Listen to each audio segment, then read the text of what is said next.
A racial hierarchy existed among the slaves of the Caliphate, as white slaves were generally more expensive and considered more able than their black counterparts. So you're telling me that the Muslim Caliphate was racist towards black people? Okay, got it. Why do I not hear this from my Islam viewers? Why do I not hear this from my Arab viewers? Are you kidding me? No, seriously. I am going hard now. This is where I take off the gloves. Alright, suggestion to me.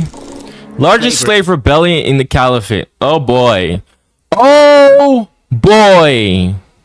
All of my Muslim, Islam, Turkish viewers are being quiet since the video dropped. But no, seriously, I honestly cannot wait to see the... Because I can smell the comments. I can smell the cope. No, let me say this in my accent. I can smell the cope in the comments from a mile away. A mile. I can smell it. Actually, wait. Actually, slavery wasn't really that. I swear. I swear. Like, they always find some excuse to downplay or justify anything that their beloved Islamic world done, but they love to bash any and everything that the Europeans do. Not like I'm defending Europeans. I'm just pointing out double standards. But anyways, I'm just saying, I'm calling it out right now. Slavery is a grimly ubiquitous feature of human history, common across all nations and cultures, and Arabia is no exception. While the rise of Islam came with the introduction of slavery-related rules, which made the practice a touch less inhumane, the ugly reality is that this horrible phenomenon persisted in the Arab world right up until the 20th century. Of course, so long as men are kept in chains, so too will they fight to be free of them. So it was that in the 9th century, a colossal insurrection erupted in the marshlands of southern Iraq, spiraling into a massive conflict which would shake the mighty Abbasid Caliphate to its very core. Welcome to our video on the Zanj rebellion, the largest slave revolt in Islamic history. This video was initially available only to our YouTube members and patrons. You know, I never heard of this either. This is... rebellion itself. We need to provide some context on who the titular... Hold on a second. Before we dive into the rebellion itself, we need to provide some context on who the titular Zanj were.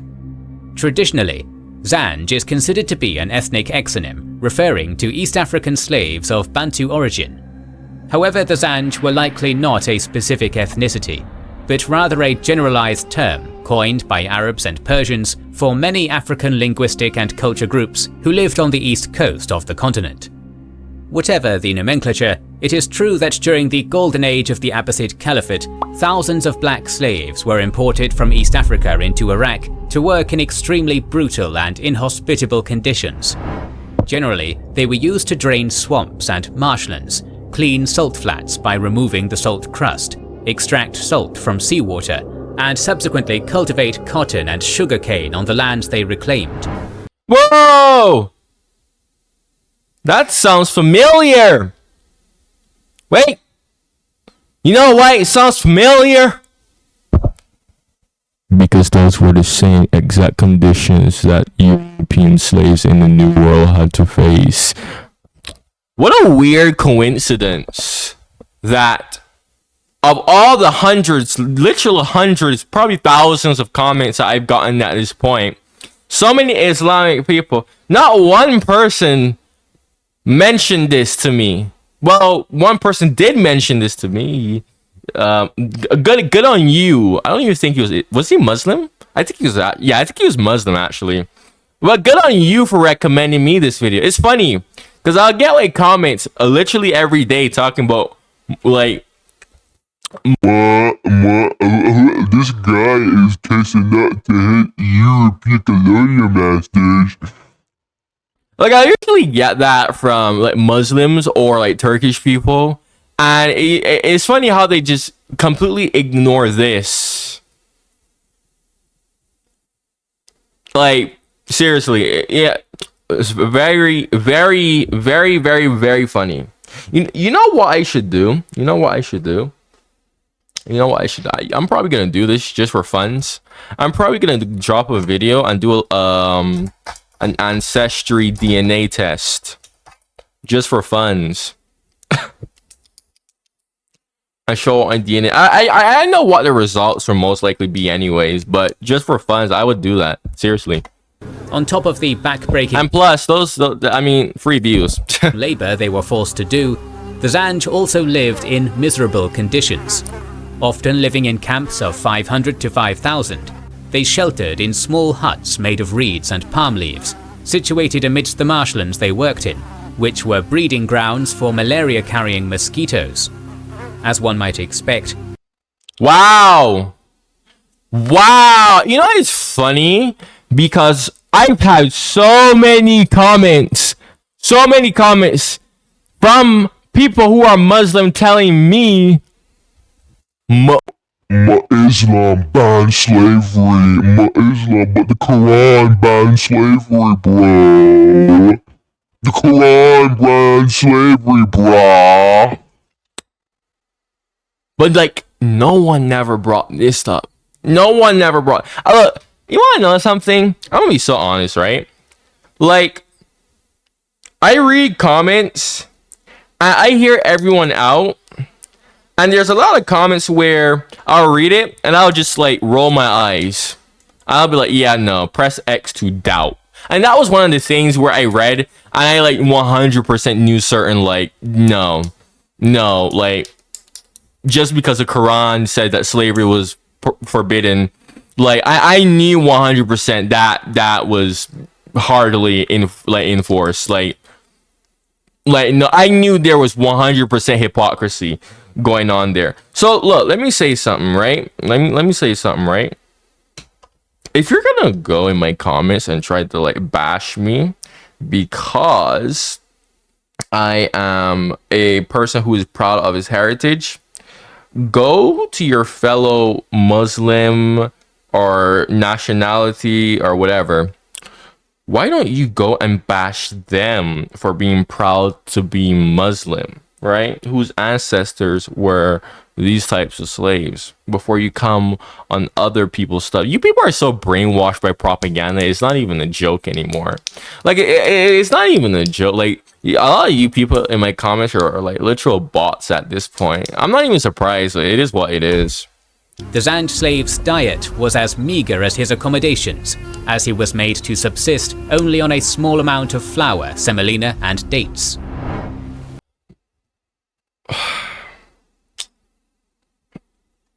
Dude,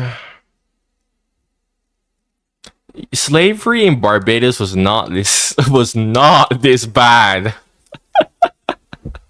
I know it differed from island to island, but I'm just gonna use Barbados as an example.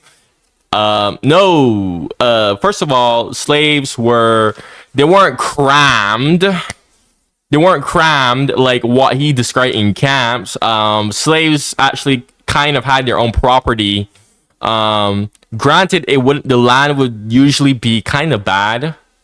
Like slave owners would kind of just be like, go take the lesser, like bad land to grow your own food. Like slaves will be able to grow their own food and whatnot, right?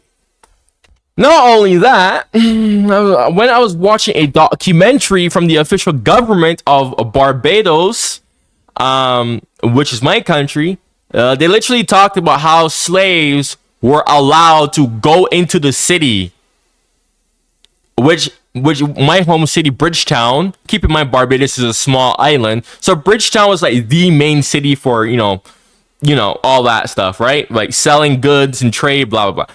Slaves were allowed to take their stuff and sell in Bridgetown. I'm not even kidding. Like it was banned. It was technically banned, but slave masters were like the slave masters didn't really care. It was like man, whatever. Like man, whatever. Like it wouldn't hurt to just let them do it, right?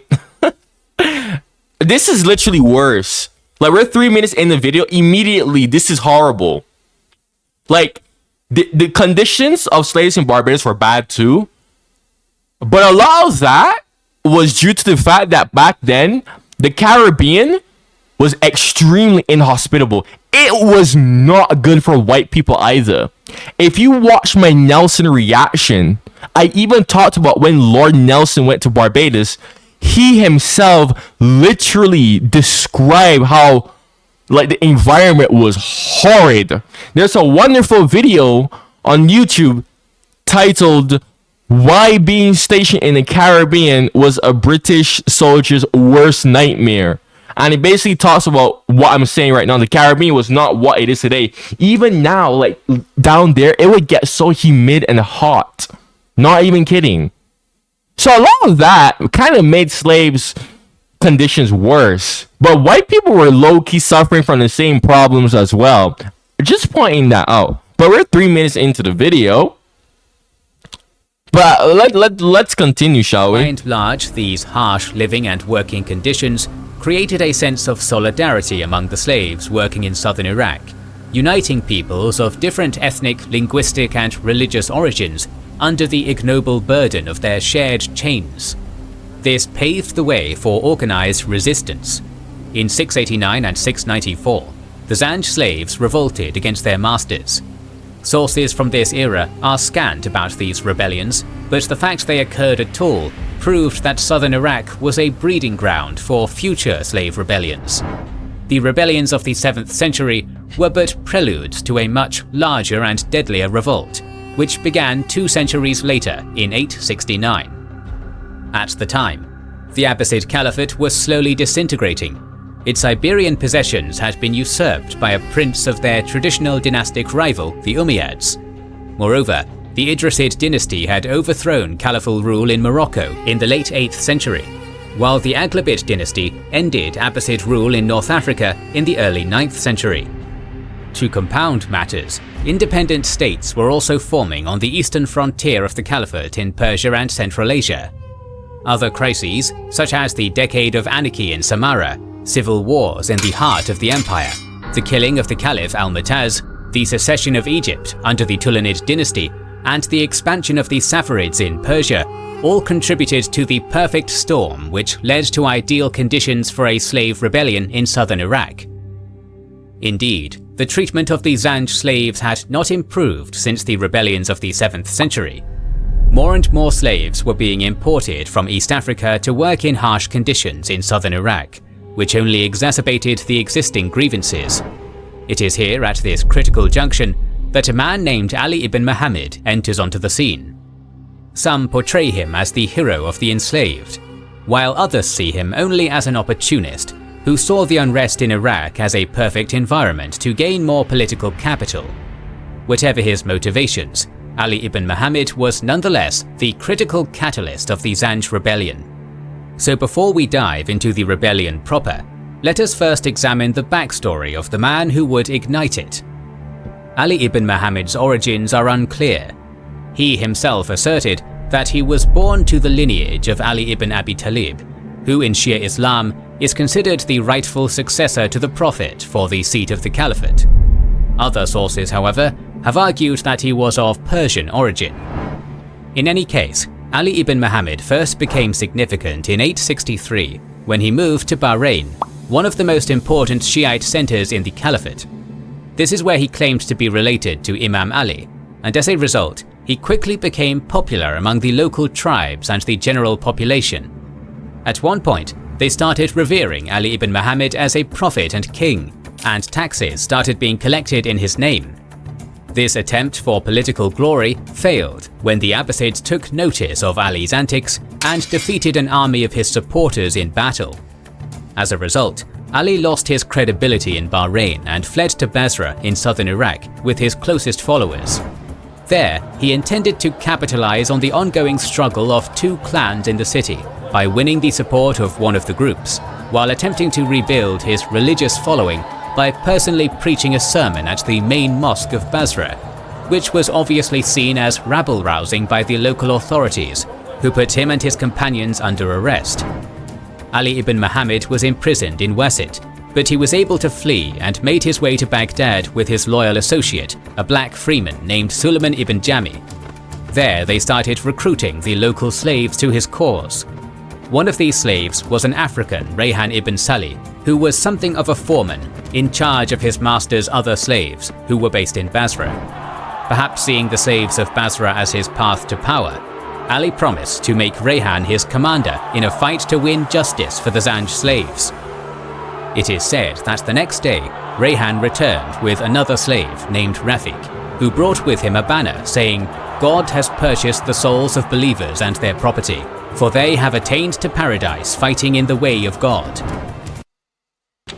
On the 9th of September 869, the Zanj rebellion began when Ali ibn Muhammad and his group started intercepting groups of slaves in Basra marshlands, preaching to them to join their struggle. Ali vowed to fight to improve the living conditions of these slaves and called himself their savior, sent by Allah. Yeah, so you see how they're in like one freaking house. Yeah, it was not like that. It was not like that in Barbados. No. What was really horrible about the slave trade was the voyage. The voyage was bad.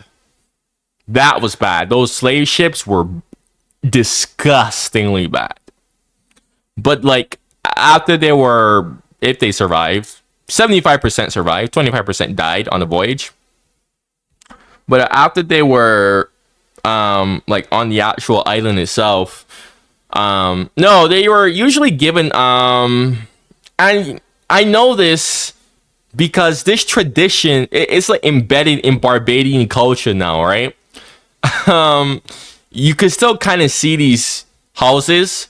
They're called chattel houses, right? They're called chattel houses. You can actually Google them. Actually, hold on a second. So these are chattel houses, right? Came from the name chattel slave because slaves were, chattel slavery. These were the houses or types of houses that slaves lived in Barbados, right? Usually something like this, right? Some of them are kind of old and run down, but slave masters typically allow slaves to make their own houses, right? And that tradition never really left Barbados. Even after slavery was abolished, due to the fact that Barbadians who made their own houses when many of them were slaves kept on that tradition and just kept the chattel houses around. Like there was nothing wrong with them. They weren't bad to live in. They're not bad to live in. They're actually quite nice. They kept the tradition around. They look bad on the outside, but on the inside, it's actually quite nice, right? Or at least the ones today. I don't know. Maybe things were different back then, but I do 100% know for certain that these houses were built by slaves because slave masters allowed it. Okay, it wasn't no freaking hut where they just cram every freaking slave in. Okay, so let's see here. Slaves in Barbados were allowed to grow their own food, to basically, essentially build their own houses. Now, granted, these houses weren't always the best of conditions. They were typically given land that weren't the best of conditions, of course, because the slave master only cares about profit. But objectively speaking, I'm going to ask you a question. Would you rather A, be able to build your own hut to live in, or B, live in a cramped space like what the slaves in the Arab Caliphate were living in? Answer my question in the comments, right? Okay? And, if it sounds like I'm getting angry, okay? I'm not angry, but I am a bit annoyed, right? Because I get comments like this every single freaking day, and it's hilarious to see how these people just do not know their history at all. I don't care if you don't know the history of my country. I don't. You are not entitled to know the history of my country. That is fine. What I do care about is when you act like you know the history of my country, and when I tell you otherwise, you still don't want to hear it. That is what I care about. Okay? Continuing though. So if you compare this to this, right? Clearly, I mean, it's already started. And guys, like, don't get me wrong. Slavery was different everywhere, even in Britain and Britain's colonies. Slavery was so different in each of Britain's colony. But, and I say this 100 times. This is why I emphasize. I'm like, the slaves on Barbados were more privileged. That is a fact. Like, but things were different way across the other. I'm aware of that. I'm very much aware of that. I'm just talking about why, like people commenting like, Europeans, the Europeans, oh, slavery, oh, you kiss up to your Europeans who treated your ancestors like that. I mean, there's even a saying, and I said this before, but many people, but this is when my channel was early. There's literally a saying in the Caribbean, right? Or English Caribbean. The good slaves go to Barbados and the bad slaves go to Jamaica. And that saying didn't just come out of nowhere. There was a reason why that saying came to be. Let's continue. To that end, he adopted the egalitarian doctrine of the Kharijite sect, which stated that the most qualified man should reign, even if he was an Abyssinian slave. By the end of the year, 15,000 slaves and poor freemen joined the Zanj rebellion. As their symbolic spearhead, Ali ibn Muhammad became known as Sahib al-Zanj, the master of the Zanj, and started his Friday sermons with the Kharijite slogan, "God is great, God is great, there is no God but Allah, and God is great, no arbitration except by God."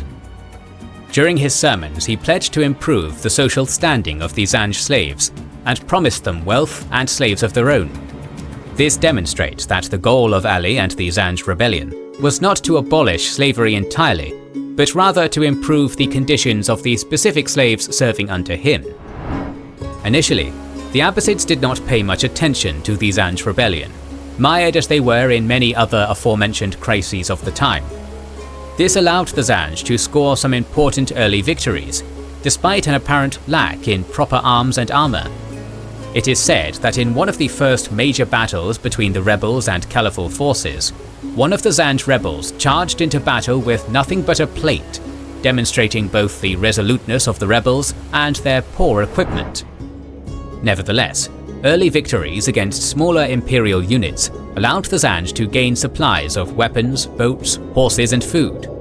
It should be noted that during all this, Ali had to command his army through the use of several interpreters, demonstrating that the Zanj rebellion did not consist of a single ethnic or language group, and was probably a mix of black slaves of different ethnic backgrounds. As previously touched upon, the Zanj rebellion consisted not only of slaves, but also a smaller number of poor freemen, urban craftsmen, and peasants. Nevertheless, the indentured made up the bulk of Zanj forces, as hundreds and thousands of liberated slaves joined their ranks after every victory. For the Caliphate, perhaps the worst blow of all came when the black slave soldiers in their army began deserting to join the insurrection. Early Zanj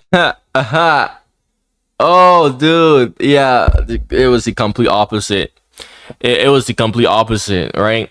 The only slave rebellion that happened in Barbados, Busta Slave Rebellion. Hilariously enough, the guy named Busta, we don't know what his real name was. We just call him Busta. He expected the free people of color. I don't talk about the free people of color, although I should talk about that more because a lot of people tend to overlook the free people of color and the fact that they also own slaves, black people who literally own other black slaves too. But I usually don't even talk about them myself. I'm very much well aware of who they are. But Busta expected the free people of color to join his side and negotiated with them about the rebellion.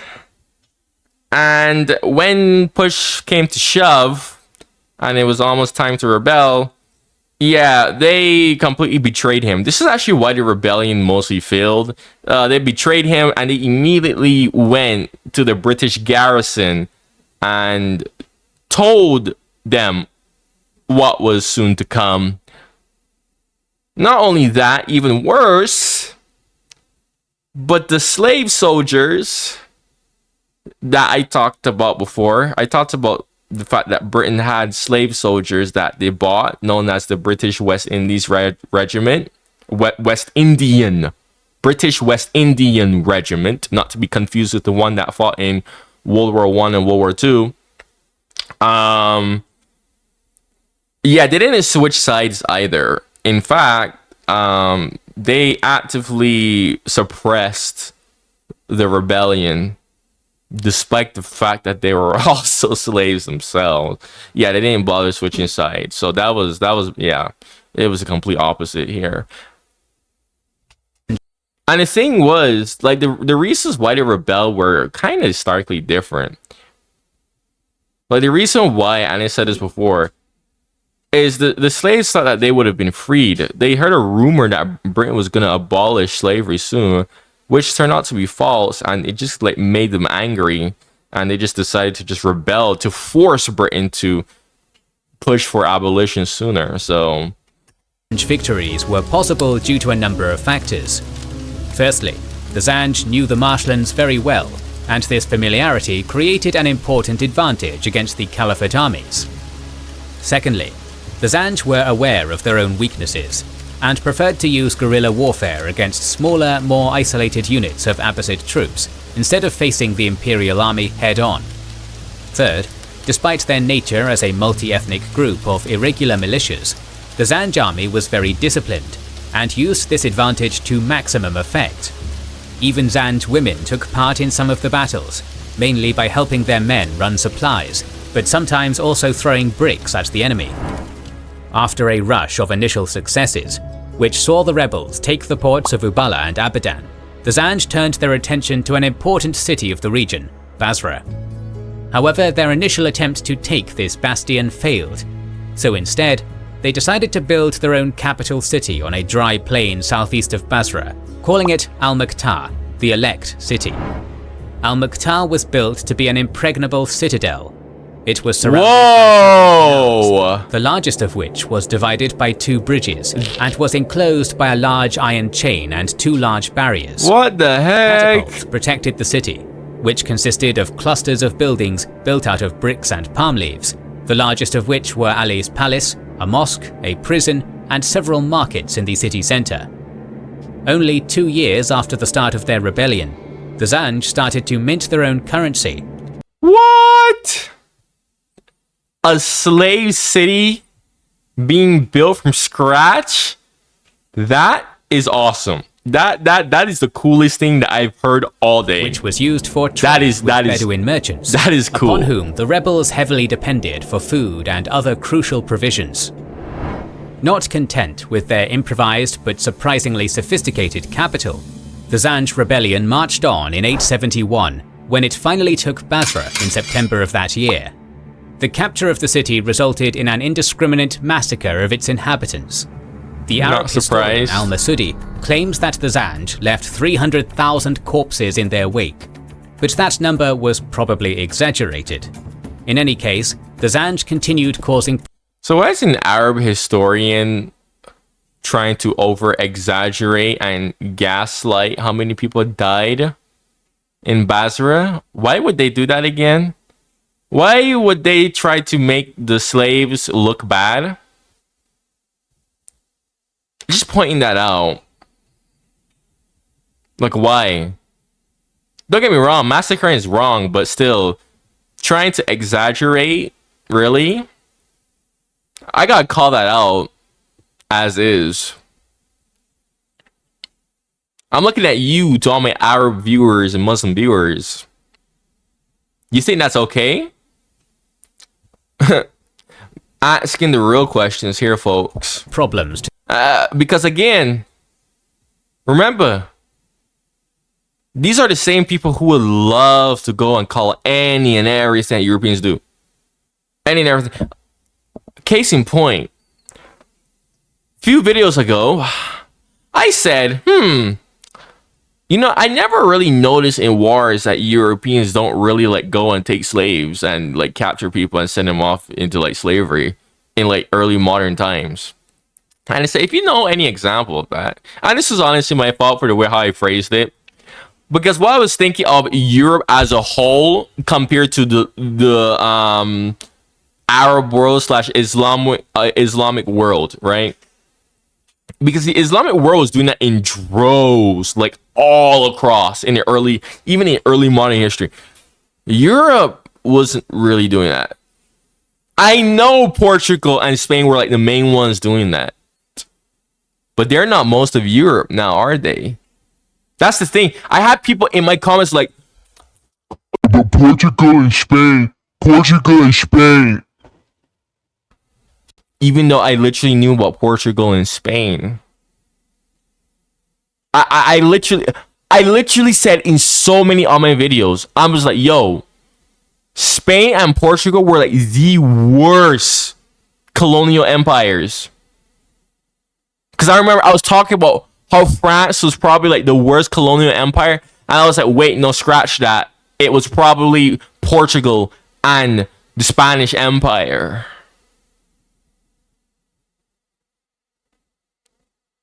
But they're like in the corner of Europe. They're not even like in the middle of Europe. They're literally like in the corner of Europe. I had people bringing them up. Okay, cool. Bring up other countries then. Okay, let's play devil's advocate. Yeah, Portugal, Spain did it. We all know that. Okay, now let's look at the entire Islamic world doing that. Do you see my point? One was way more widespread compared to the other, plain and simple. To the Caliphate by cutting off Baghdad's supply lines from the south. Then, in the following year, the rebels took Wasit and its surroundings, managing to extend their territory to within 50 miles of Baghdad. With the rebels now so close to their most spiritually significant city, the Abbasids had no other option but to focus on the Zanj, who had become a real threat to their rule and the caliphal status quo. Why are you not? In 880, the Caliph's brother, Al-Muwaffaq, was sent to defeat the Zanj army. In addition to ground troops, his forces consisted of a large fleet, which was important to ensure the blockade of the Zanj and the mobile movement of the Caliphate's army in tough terrain. In a couple of years, Al-Muwaffaq managed to inflict several defeats on the Zanj, pushing them back into their capital city of Al-Muqtara. Thus, he commenced with the blockade of the city. Merchants bringing supplies to Al-Muqtara were prevented from doing so, which soon resulted in widespread starvation within the city walls. To further put on the pressure, Al-Muwaffaq built a fort city of his own facing Al-Muqtara and named it Al-Muwaffaqiyya. From there, he hurled molten lead at the Zanj capital. Seeking to end this conflict quickly, Al-Muwaffaq offered amnesty to the Zanj rebels, promising they would not be returned to slavery, in an attempt to break their resolve to fight to the death. In 883, another Abbasid commander, Lulu, requested to join forces with Al-Muwaffaq. This swelled the numbers of the besieging army to a whopping 50,000, and on the 5th of August 883, the united Caliphal forces launched a full frontal assault on the rebel city. After 6 days of battle, Al-Muqtara fell, Ali ibn Muhammad was beheaded, and the Zanj rebellion was over. At the end of the day, the Zanj rebellion is a hard conflict to define. As we have established, it was not a rebellion of any particular ethnic group, nor did it aim to end slavery in the Caliphate. It was probably a reactionary rebellion, ignited in response to all the injustice suffered by the slaves working in the Basra marshlands, but without it was a reaction. It reminds me of Buster's Rebellion. Like, the slaves were fine with the status quo going on. But then all the rumors circulating that, oh my goodness, Britain is going to be passing laws to abolish slavery. Because keep in mind, Britain had already banned the slave trade and whatnot. And Britain, more and more people were advocating for Britain to abolish slavery, right? So rumors were able to reach the slaves down there, and you know they got like too hyped. And that was their reaction. I mean, yeah. I mean, but dude, like the living conditions of these people were like way worse, dude. Way worse than the living conditions of the slaves in Barbados. And these people were cultivating sugarcane. The main crop that was being cultivated in Barbados was sugarcane. And they were in marshland. What the hell? Oh, hell nah. Hell nah. Hell no. Like, no, bro. Without any concrete revolutionary or political goals, like abolishing slavery or democratizing the governance in the Caliphate. The racial element of the rebellion is very important to consider as well, as the vast majority of people participating in the Zanj rebellion were black slaves from sub-Saharan Africa. A racial hierarchy existed among the slaves of the Caliphate, as white slaves were generally more expensive and considered more able than their black counterparts. So you're telling me that the Muslim Caliphate was racist towards black people? Okay, got it. Why do I not hear this from my Islam viewers? Why do I not hear this from my Arab viewers? Are you kidding me? No, seriously. I am going hard now. This is where I take off the gloves now. Because you people are the same people so quick to talk in my comments. What is this? What is this? Telling me that Europe is racist. Europe, look at how Europe treat black people. what the hell is this? Explain this to me. Explain me this. Oh my goodness. I know the cope is going to be so hard in the comments, dude. I don't even care. Bro, I'm gonna be so honest right now. I don't even care what your explanations are. I don't. I like, this is one of those things where I'm just gonna like close my ears off to. I'm like, yeah, no. I'm like, no. First of all, they castrated slaves.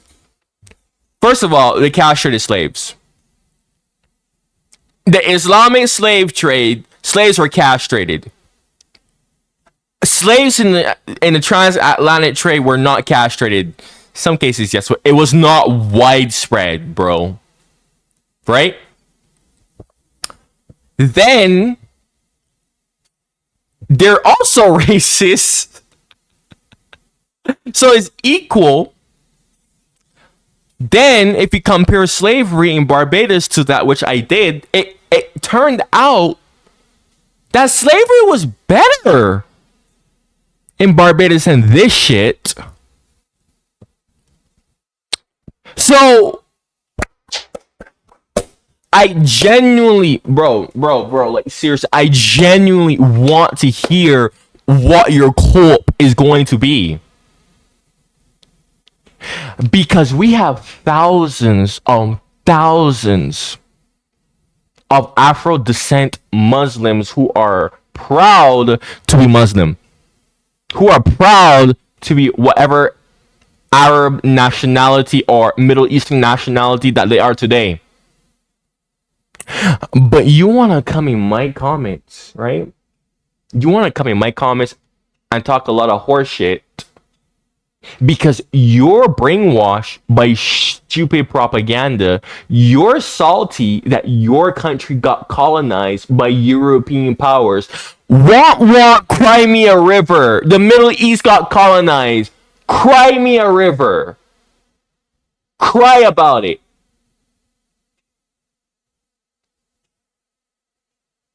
But you can't call this out.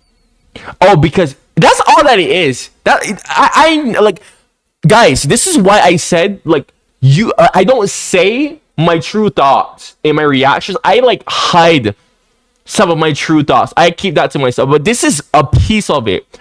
Most of these people, and this includes some of my active viewers too. I had a nigga in my comments talking about, oh, I was one of your old subscribers, and you don't like Muslims, and and you kiss up to your European colonizers when I never do that. Like, womp, you're salty because your country got colonized. Womp, your country's too weak. Womp, your country had too much infighting. Even now to this day, the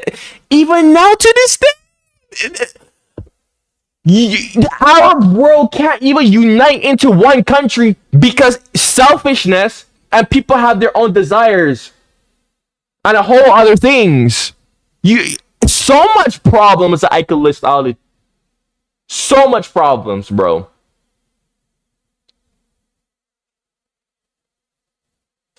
And you want to come here in my comment and say a bunch of garbage to me? Really? This is why I said I have to call out double standards. This is why I said I have to call out double standards. This is why. There is no defending this. There is no cherry picking, because that's what a lot of people do, right? They'll cherry pick. What a lot of these Muslims will do is they'll cherry pick. They'll say, "Oh, but this person didn't do that. That person didn't do that." Let's compare for a second. Britain's population actively advocated for slavery to be abolished, especially in the Caribbean. Were the Muslims advocating for slavery to be abolished in their countries? Were the Arab populations advocating for slavery to be abolished? I mean, if it happened, maybe I didn't know about it because I don't know much about those countries, obviously. So if the populations who very much knew what the hell was going on here, because there's absolutely no way that they didn't know what the hell was going on here. Where? At least I can proudly say that the British people realized that this was wrong.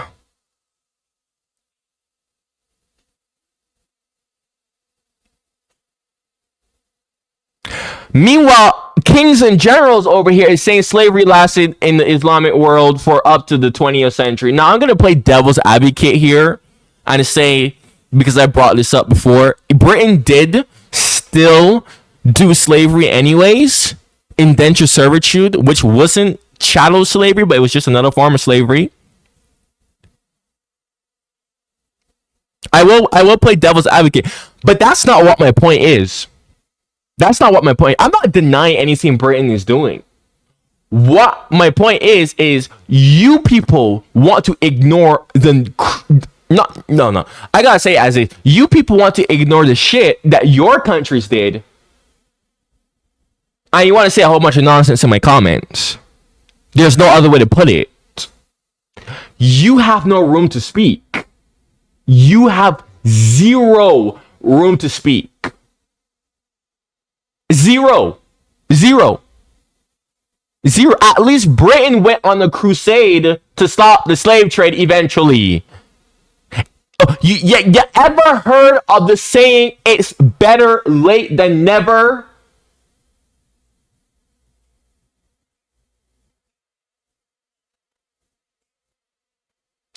Think about that. It's better late than never. I gotta say that in my American accent for everybody to understand what I'm saying right now.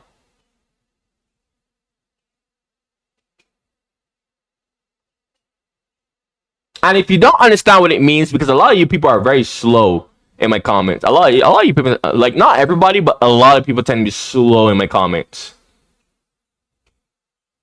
It means it's better late to realize the right thing than never. Plain and simple. Where are the Arab population advocating for better rights for these people? I mean, the other guy there was doing that. Good on him. Woohoo. Where's the widespread Arab protest? It's funny how people always ignore that. Like, they'll say, don't you know what British people did to your ancestors? Like, yes, I'm aware that the British population openly advocated for my ancestors' fucking lives to be treated better when they heard the real details of slavery. And that's another thing too, right? That people tend to overlook is, a lot of the transatlantic slave trade, the people who were actively in the transatlantic slave trade, the Europeans, they were lying. They were lying. Lying. They lied. They were bullshitting people saying, oh, we're civilizing them. Oh, no, it's not what you think it is. They were lying from the get-go. So people were distorted. People had the wrong idea. Nobody isn't doing that here. The Arabs and the Muslims, the people know what's going on here. No one wasn't bullshitting them. What's going on here? At least that's a valid argument that I can like. You physically cannot look at me and try to rebuttal that argument that I just did there. That's not even an argument. That is a fact. When slaves point out the fact that Christianity banned slavery to the Europeans, they gaslight. That's where modern racism came from. Racism was invented. Modern racism, as we know it, was invented to circumvent that, to bullshit people, to gaslight them, to keep slavery going. The same thing happened in the Congo. I had someone in my comments talk about the Congo, even though the Congo has absolutely nothing to do with Britain. The same thing happened in the Congo. Leopold was bullshitting everybody. He was lying. He was lying out of his teeth on what was going on in the Congo. It wasn't until the real details starting to come out that he was forced to stop that. Like, you people type in my comments, like, if a lot of these European populations knew what the hell was going on, a lot of them did not. Only the people who were actively in the trade knew what the hell was going on.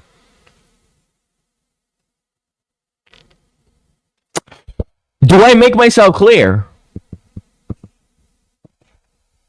And no, this is not me defending Europeans or anything. This is just me calling objective truths as it is. That's a fact, not an opinion. Alright, let's continue. It is not a coincidence then that black African slaves were imported to work in the southern Iraqi marshlands, which might have been the toughest place to be a slave in the Caliphate. There is a long list of indicators of the existence of racial discrimination in the Caliphate, perhaps best embodied in a common Arab proverb of the time: the hungry Zanj steals, the sated Zanj rapes. According to the Muslim theologist of the 8th century, Hassan al-Basri, the worst slaves are the Zanj. Overall, Muslim theologists, rulers and thinkers tried to justify their racial discrimination in various ways, one of which was through interpreting the biblical story in which Ham, the son of Noah, was cursed, and his descendants, the sub-Saharan Africans, had black skin as the sign of this curse. Another was to... So you're using God's name in vain. You're distorting God's word in vain, right? The stories from the people of God, the prophets of God, are there to teach us a lesson.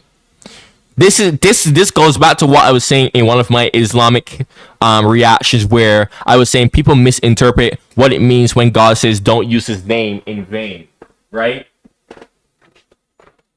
People think, oh, well, when you say oh my God, or you just say God, like, oh, people think, oh, you're using his name in vain. No, in my personal opinion, I think that's wrong. I think what God means by that is you're using his word for your own convenience, and this is a perfect example of that. You're using his word not to teach the gospel, not to spread the word, not to educate people like what it's supposed. You're using it to do wrong. That's using his name. You're using his word in vain. If you know English, which I hope everybody does, you should know English. If you know what doing something in vain is, like, you're doing something without reaching its goal. Like, that's why when you say someone died in vain, like, oh, that guy, he died in vain trying to rescue his mother. right? For example, like he didn't rescue his mother and he died in the attempt, right? He didn't accomplish a goal. That's when we use the term in vain, like the original purpose was not done. This is it. So not only that, so we have so we got the reason why I am so hard here is because so many Muslims in my comments try to portray this whole thing of Islamic world is sunshine and rainbows, and there was absolutely no problems. No problems, none whatsoever. and then when it's like European Christians, they'll be like,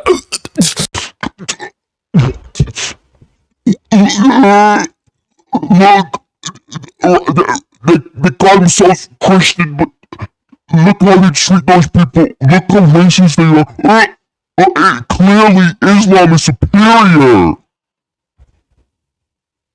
and then you get stuff like this.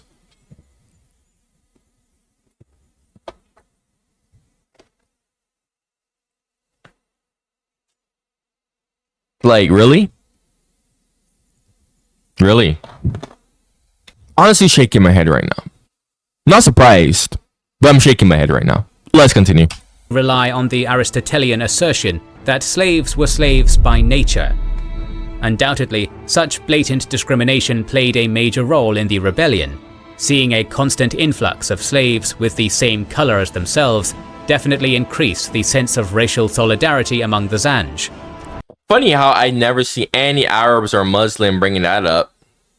Like the blatant racism against black East Africans. Oh, but they always love to bring up racism that the Europeans did to me in my comments. Amazing. Ali ibn Muhammad probably understood this, as he constantly surrounded himself with black generals to lead the rebellion. Indeed, as the rebellion went on, Ali gradually became less active in its leadership. The construction of Al-Muqtara, for example, was likely the exclusive work of black slaves. Despite its defeat, the Zanj rebellion had several major consequences. For one thing, large-scale plantation slavery, which we would see later in history in the Americas, would never be practiced again in the Arab world.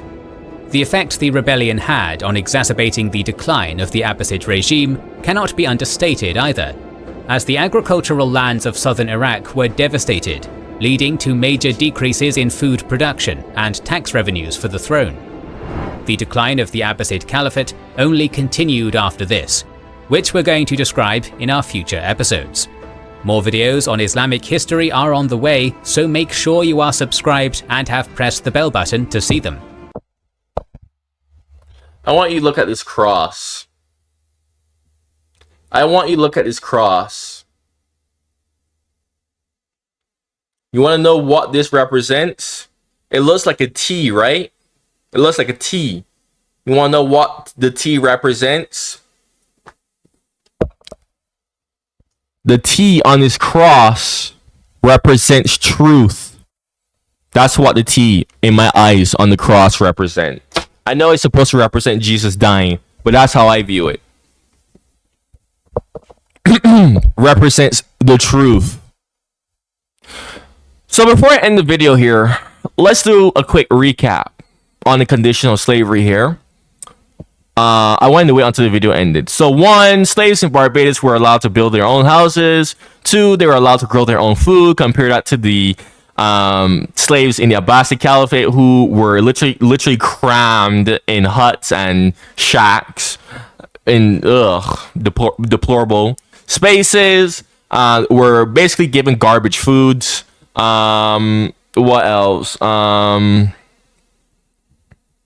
Slaves in Barbados were also permitted to go in markets and sell things for money. Yeah, they did not have that at all, right? Oh, yeah. And I guess I could bring this up. They weren't castrated.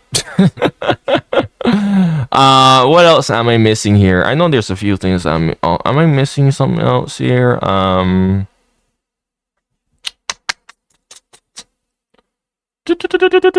There's some stuff else that I could bring up, but I think those are the major factors. Like the only bad thing is that slaves weren't given clothing.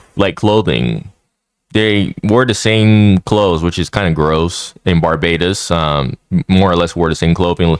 They were given like different clothing once a year, right? So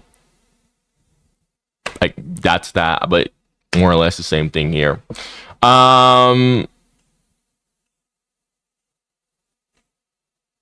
But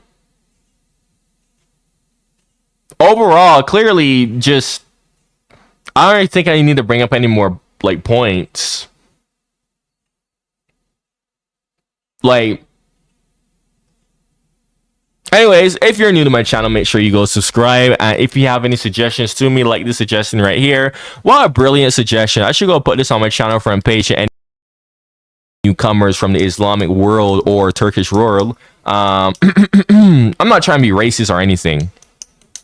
YouTube. I'm not trying to be racist or anything, YouTube. But usually it's these people who, not all. I have smart people from this side of the world, but it's usually these people from this side of the world who do not know their history. And usually they comment a whole bunch of nonsense about how Europeans treated slaves, blah, blah, blah, blah. But, you know, it is what it is, right? That's why I said people from Islamic world. That was not a racial intent. Do not take it as a racial intent. I'm just explaining where these types of comments usually come from. Usually from the Islamic world. Usually. Anywho, sometimes I get these type of comments from Europeans as well, but not as much. But if you're new to my channel, you have any suggestions, go suggest it down in the comments down below. If you have anything else like you want to watch from me, go check out my other videos on my channel down below. Make sure you like and subscribe so that more people can see this. Thank you for watching, and goodbye.